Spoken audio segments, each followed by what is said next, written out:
Light camera action. Hello everybody, आज हाम्रो घरमा आउन लागेको छ कुकिङ ब्याटल विथ ग्वारमरी भर्सेस डोनट।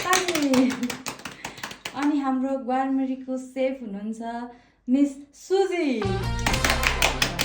अनि हाम्रो डोनटको सेफ हुनुहुन्छ mister Chris. So let's start with ग्वारमरी। हामीसँग इन्ग्रेडियन्ट्स रहेको छ मैदा अनि बेकिङ पाउडर, नुन, बेसार अनि पानी। So let's start.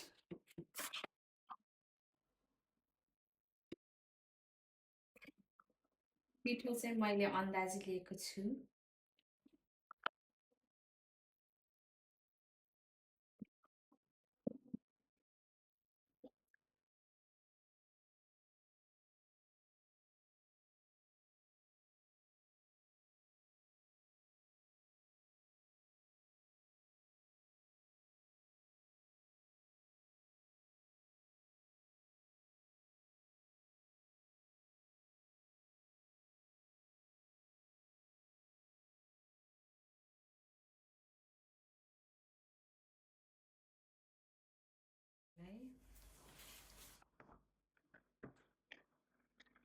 हाम्रो पिठो मुछेर रेडी भइसकेको छ। यतिको चाहिँ कन्सिस्टेन्सी चाहिन्छ। अब यसलाई म 1-2 आवर रेस्टमा राख्छु।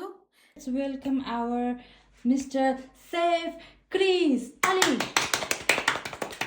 हामीले यसमा दुध र चिनी इस्ट मिक्स गरेको छौँ हैन। एकछिन घोल्यौँ, त्यसपछि अलिकति फ्लोर पनि हाल्नुपर्छ। खोल्ने, मजाले खोल्ने, यसलाई जिउँदो बनाउने। हामीले यसलाई बटर पनि हाल्न सक्छौँ यता। अब यो मिक्सचरलाई हामीले त्यसमा हाल्छौँ, यो फ्लोरमा हाल्छौँ। हामीले अलिकति अन्डा पनि मिक्स गरेछौँ यसमा हैन। अलिकति गिलो गिलो नै हुनुपर्छ यो हुन्छ। यसलाई मिलाउनु पर्छ, यसको कन्सिस्टेन्सी। यो हाम्रो रेडी भएको छ। र यसलाई एकछिन रेस्ट गराउने, त्यसपछि फेरि चेक गर्ने कस्तो भयो भनेर। क्रिसजीले डोलाई रेस्टमा राखिदिनु भएको छ फुल्नको लागि। अब डो पनि फुलेर फ्राई गर्नको लागि रेडी भइसकेको छ। डो पनि फ्राई गरेर यहाँ गोल्डन ब्राउन कलर क्रिस्पी, ओहो लिटरली मुखमा नै पानी आयो नि।